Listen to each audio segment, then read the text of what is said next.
Yesterday, the Cubs officially traded Cody Bellinger to the Yankees, also trading Matt Tice to the White Sox for cash considerations. And I know this has Cubs fans feeling and wondering, hey, what's next? Let's talk about that right after the intro.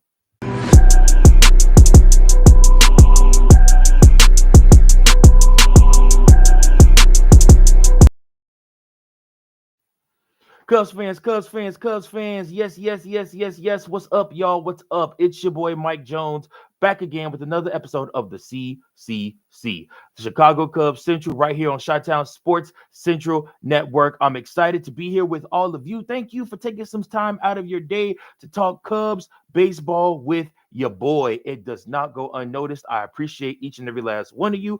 Remember, if you love this show, if you love the content that we're putting out, if you love our episodes, please like, share, subscribe. Guys, that's the best way to help me grow this channel and best way to get more word out that, hey, Chicago Cubs Central is the place to be, giving you dope content every single week. With that being said, I do want to go over with you guys my schedule since the winter meeting. So my plan is, of course, to do the crosstown conversations that will be released Mondays. Then I will give another episode on Wednesdays for daily, and then another episodes on Fridays for daily. That is the general plan right now, up until we get right into the swing of baseball things, pun obviously intended in that. Hope you guys tuned in and enjoyed the live yesterday. Shout out to the big homie Tyrone for coming through, helping me out with that one. We did a live episode last night talking about Cody Bellinger being traded to the Yankees, amongst so many other things. If you guys enjoyed that, please let us know. Please blow that video up, share that video with others. So, like I said, we get the numbers up on that video, as well as all of the other content that I'm going to be bringing to you over the next couple of months. Guys, I am so excited. Me and Big Kev have so much stuff planned. Crosstown conversations. We're going to be doing live calls on some episodes, on some games during the season. Once the season starts, we're back to 5 days a week, giving you daily content all throughout the spring and summer into the fall, hopefully into late fall if the Cubs are in the World Series. But yeah, like I said, man, we have so much going on the channel, and I just really want to take a second, stop, take a breather, step back, and just tell you guys thank you. Thank you, thank you, thank you so much from the bottom of my heart. My first month here on the Chicago Cubs Central network has been amazing. The Chi-Town Sports Family Central, Hayes, Big Kev, everybody has opened their arms wide to your boy and allowed me to come in and just be me and do what I do on this channel. And of course, I can't be here without you, the viewers. So I appreciate you guys so much. I'm contemplating putting this up on Spotify and Apple just as a listen podcast too. Contemplate doing that. Let me know in the comments if you guys think that's something I should do as well. Put this content up on there. But yeah, for right now, YouTube, you've been rocking with us. X, you've been rocking with us, and we appreciate you guys. Shout out to all of you. Make sure that you follow us on our X, our Instagram, and our TikTok. We are trying to grow those channels, those forms of social media as well. You can follow us at Chicago Cubs Central. Also, leave a voicemail at 773-389-6954. Once again, guys, thank you. Thank you so much for everybody that views these videos, that tunes in, that comments, that likes, that shares, that subscribes. Guys, we are going to grow this channel. This is our channel. This is the official voice of the Chicago Cub fan, and I'm doing it the only way that we can right here on the Chi-Town Sports Central Network. Now, with that being said, we got some content to talk about, right? So many things happened, including Cody Bellinger being traded, include Matt Tice being traded to the White Sox. Thank God. I was really worried that they were going to try to have him hold a 40-man roster spot, which that did open up a roster spot. So we're all looking around and we're thinking to ourselves, guys, what are we going to do next? What's next for the Chicago Cubs? What other things does Jed Hoyer have up his sleeve? Well, there goes the next question that I have for you is what else does the Chicago Cubs still need? And if you ask me, if you were to ask me, I would tell you the Chicago Cubs are still in need of a starting pitcher, a closer, and as well as another big bat, maybe possibly two, and definitely more relief pitching. You can never have too much relief pitching when it comes to baseball in these days. You got to have backup on top of backup on top of backup. Then you got to have some guys that's down in the farm system that might be ready to come up and do damage should somebody go down with injury. Jed Hoyer cannot leave this season to chance at all. He has to come in and immediately make impact, and he has to get impact players. So while it does sound good letting a Matt Shaw come up and get some time in the major leagues, while it does sound good, to maybe have Owen Casey on that 40-man roster as well, there needs to be a sense of urgency within this team like never before. If Jed Hoyer is serious about remaining the VP of the Chicago Cubs, if Carter Hawkins wants to continue to be the general manager of the Chicago Cubs this season, they got to get it right. They got to get it right. There is little to no room for error, and these two will be at the forefront and held accountable if things go awry. So, what do you do with the Chicago Cubs moving forward? What do they do to finish off? How can you tie a bow around this beautiful start to an offseason where in the gym winter meetings you got so much accomplished, and then you turned around and capped that off by trading off Cody Bellinger and trading off one Matt Tice yesterday. So, what I would say you do from there, and this isn't just my idea, I've kind of searched around on X and kind of did some homework and see what other people were saying, as well as for my own opinions from there. Now, here's what I'm looking at. Uh, Maybe trade for Jesus Luzardo, $6 million right there. You got Jeff Hoffman. You give him 3 million, 3 years, $42 million. Then there's Kyle Finnegan for 1 year, $8 million. Then there's Hobie Milner, that's 1 year, $3 million. And then Josh Rojas, that's 1 year, $5 million. And that's about 36 million in money added, and it fortifies the pen. It adds two high upside swings in the rotation plus depth at third base. So there you go. That's about $36 million right there that you could potentially get and get your money's worth in for the Chicago Cubs. All of these guys bring different things to the Chicago Cubs system and are viable options. Now, if you really want to swing for the fences, then instead of adding all of that and going low, you go high risk, high reward, and you go to try to offer some money to either Alex Bregman or to Pete Alonso.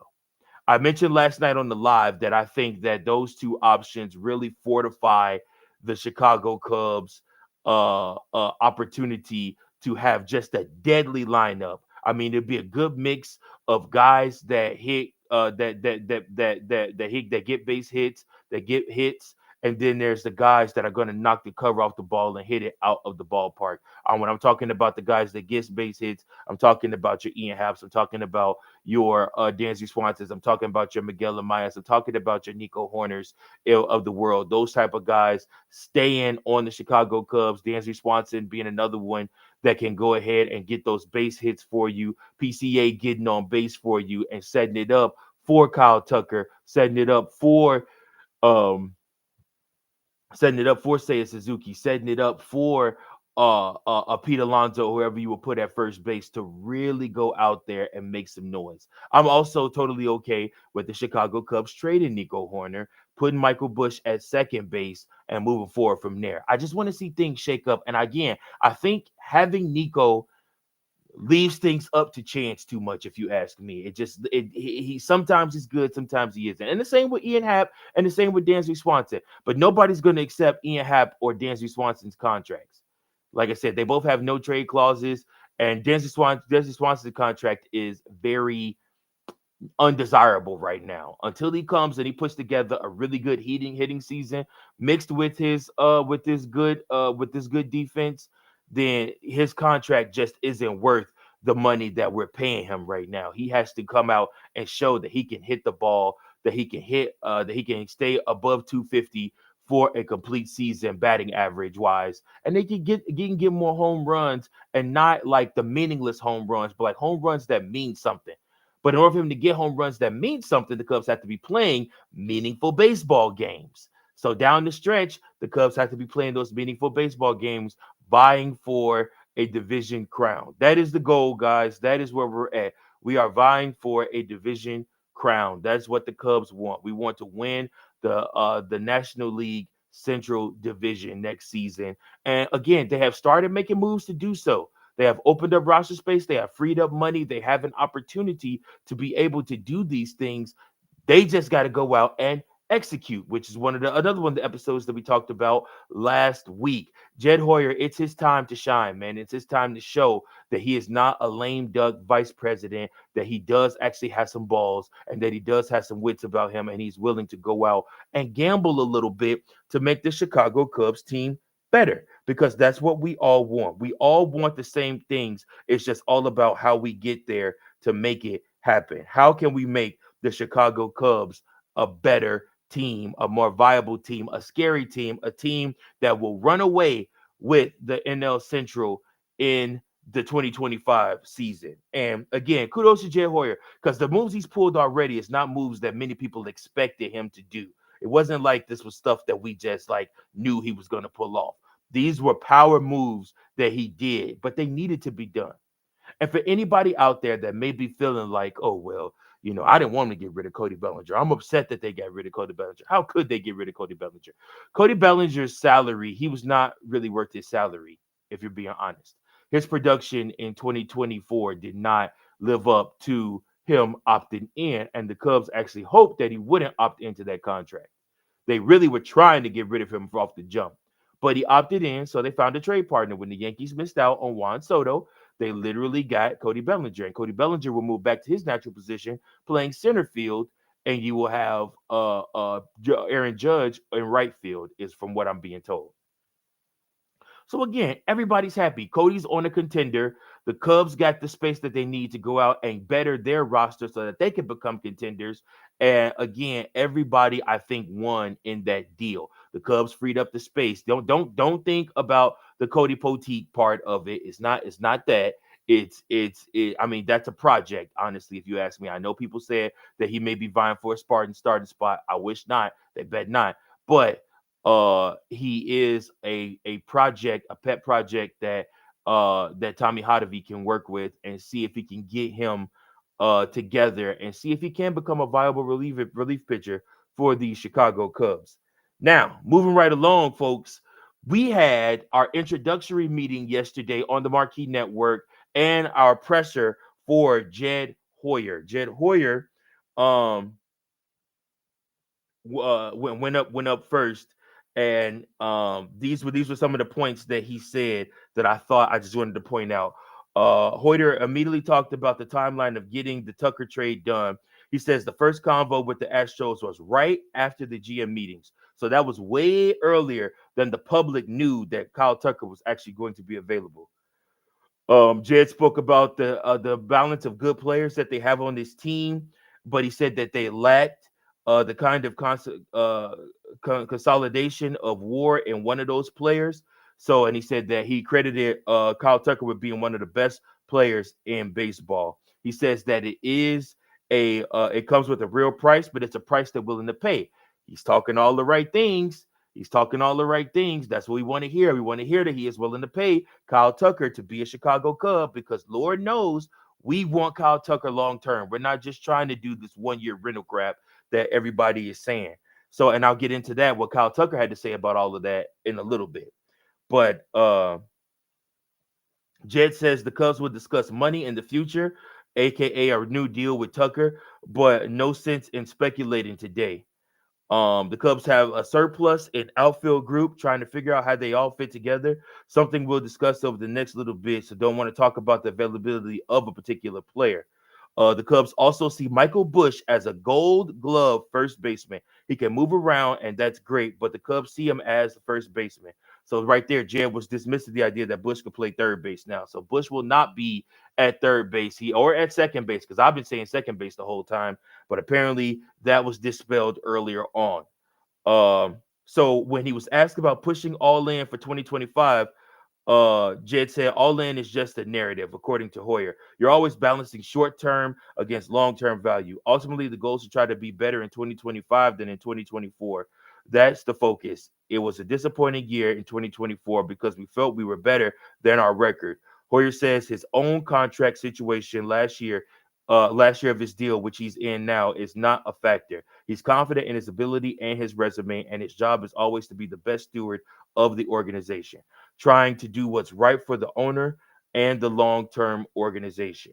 So he also complimented his scouting staff just yesterday because so much of being able to make a trade like this is because of their hard work. He did say Shaw can play second well, third well. Right now, the Cubs want to give Shaw a long look at third base. He has to earn the job, but you do want to create opportunities for guys to do that. Shaw's narrow arrow is really pointing up, like with PCA. You have to give young players some runway and ability to play. Progress isn't linear, but you have to give the at bats so there's a chance. Um, in general, on the infield, the Cubs will be looking at adding, making sure redundancies are solid, making sure the Cubs don't feel exposed at any one spot. So yes, Cubs will look at third baseman options. So to stop right there, Shaw will get a long look at third base. You know, last time the Cubs said they was going to give somebody a long look at third base, you know what it ended up being? Christopher Morel, who is now a Tampa Bay Ray, who was traded because he was god awful at third base. Now, I'm not up here trying to tell y'all that Matt Shaw is going to suck at third base and be terrible defensively at third base like Christopher Morel was. What I'm going to tell you is if there is an urgency in this team, if there is an urgency in this front office, you absolutely cannot leave this up to chance. You have to fortify that third base position. And what I'm thinking at that third base position is potentially one Justin Turner. He is a known third baseman, very good at the position, very good bat as well. Will give you solid at bats. He's a veteran and he can also lead Shaw at the third base position. So I'm looking at the Cubs to potentially get somebody like a Justin Turner who can come in and offer you an opportunity to be able to keep that third baseman position. And maybe he doesn't play every day. Maybe Matt Shaw don't play every day. Maybe they do third baseman by committee. Maybe you don't have to have an everyday third baseman. But if you let these two trade off at that position, Shaw can have some time at it. Turner can have some time at it, and the Cubs may potentially not necessarily lose as much. So that's just my thought. And then Jay Hoyer goes on to talk about Carson Kelly's defense, especially in controlling the running game, which is an important aspect of the game in 2025, particularly in the NL Central. Again, there's a lot of speedy guys in the NL Central on the Reds, on the Pirates, on the Brewers, and on the Cardinals. So it's going to be important that we catch guys stealing, and Carson Kelly is going to lock that down for us. So, and then Jay goes on to offer you never stop trying to address pitching depth. Takes a lot of really good arms to get through the season, looking not only in free agency, but also smaller moves that improve the depth. Trying also to find guys who may not make headlines, but we can make a little better and provide that depth. A lot more injuries than there used to be. So guys don't throw as many innings. So you never stop trying to find more. Yes, one of my favorite rap albums from the 2000s was called "The Hunger for More" by one of my favorite G-Unit rappers, Lloyd Banks. Jed Hoyer has a hunger for more when it comes to pitching, and we need it for sure because the Cubs can never have too much pitching. We got to get as many pitchers as possible that make sense for us so that we can make sure that we have what we need. So, then we move on out after that, and he talks about the intention wasn't to spend Paredes after acquiring him, but the Cubs did have a sense of his value with other clubs. So when we learned that Tucker was available, we already knew that Astros had been in on Paredes in the last season. We knew there might be some interest there. Jed downplays the idea that a big bat can have an impact on the other players in the lineup. It's more than Tucker. It's just a really good well-rounded player who does everything well.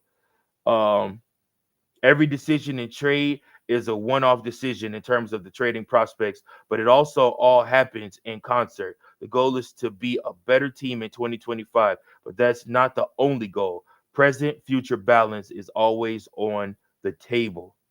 Um Let's see what else we got. He had this to say about Seiya Suzuki. He said Seiya was a great hitter in the second half when he was mostly DHing. So I'm excited he was a Cub. The question was about whether or there will be an issue asking Seiya to be a full-time DH. Jay kind of skirted around it. My sense was that he was saying, yeah, if he's here, he'll probably DH a lot and he'll be great at it. Jed also declined any comment on Roki Sasaki's process. So no surprise there. You know, like I said, I've told you guys plenty of times, Jed Hoyer is pretty coy when it comes to talking about the Chicago Cubs moves and free agency. But we all know we want Roki Sasaki to come and be a Chicago Cub. So that's the end of Jed Hoyer's portion of the meeting. Then you go from there into Kyle Tucker. I'll be quick with Kyle's. He had a couple of spots. He said Kyle Tucker said that he found out about the trade while he was in Miles Straw's wedding. He had kind of been following the rumors though, so he knew it was a possibility. He did say he enjoyed his time at Houston on the field and in the clubhouse and in the community. He said he can't say enough good things about it. Has never experienced playing with another team after being traded. It's a little weird, but he had some guys already reach out to him from the Cubs expressing their excitement. I wonder who those guys were. Could it be one Lieutenant Dansby Swanson? Could it also be one maybe PCA or maybe even Michael Bush over at first? Definitely, probably Ian Happ. I would see that. He's hoping for an easy transition to the new organization because he's excited about the fans. He knows how excited they are. Listen, Chicago Cubs fans love a star. And we've been craving for one. And now we have one in Kyle Tucker. So I cannot wait. He just tries to do his part when playing, hitting, base running, clubhouse. He wants to do what he can to win games. Um, he also said, and this is the big one here, Kyle Tucker is always open to talks on extension and to see where it leads. You never know what the future is going to hold. He mostly just wants to see how things progress over the next period of time. All compliments to Chicago. He is open for business. So Kyle Tucker and his people are open to talking about an extension with the Chicago Cubs before his deal is up that he's currently on. He's also getting some pointers from his new teammates on spring training in Arizona since he's previously only been in Florida. He's also hoping the transition to more day games goes smoothly. The job is the job, though, so you adjust. Yeah, he will definitely be playing a lot more day games at Wrigley. Um, Tucker also pointed out that he wants to be good at the little things. I like that in a star, somebody that pays attention to detail, that wants to be good at every part. His impressions on the Cubs situation, he says he likes what he sees. He knows the roster can change and the lineup projections can change, but there are some good players and guys who can contribute to wins. Name checks, Swanson, PCA's defense sees hitters throughout the lineup and sees good arms in the rotation and in the bullpen. If everyone gets on the same page and does their job and is supportive of each other, Tucker thinks this team can go far. He said, I don't think I could have gone to a better organization than the Chicago Cubs. So, yeah, like I said, Kyle Tucker is all Cubs, all about it. Excited to be here, excited to be a Chicago Cub, and I'm excited for him. I am head over heels thankful that he is now a Chicago Cub, and you should be too. Jed went out and did what he had to do, did what he needed to do, which was get this club ready to compete in 2025. And it's not done. There's still more moves to be made. Some people last night were predicting at least 3 more moves to be made for those Chicago Cubs. So listen, I don't think we're done by any means necessary. And I'm excited. I'm excited for what's to come. I think the Cubs have a lot more. I think Jed Hoyer has a lot more up his sleeve, and he's going to show us that here real soon. So, with that being said, guys, that's my time for today. Appreciate you guys for sitting around, listening, talking some Cubs with me, listening to what we have to say, what's going on. Guys, I am excited for this upcoming season and these trades that are coming now. And the way this team is taking form is just getting me even more excited. I look for the Cubs to be major players in 2025 for the upcoming NL Central division. So, Once again, I need to know from you, what do you guys think about Jed Hoyer and Kyle Tucker's comments? If you agree with both of them, I need you to go ahead and like this episode. Once again, if you want the Cubs to add on more, please go ahead and subscribe to our channel. We are trying desperately to get to 2,000 subscribers by the start of the season. I cannot do that unless you, the listeners, share the podcast, like the podcast, and subscribe to the podcast. And tell your friends, tell all you Cub friends, hey, please subscribe to the podcast. Mike Jones is out here working his ass off to make sure he gives us the best content possible, best Cubs content possible. Hey, listen, I appreciate you guys so much for tuning in to the show. Have a great day. And until next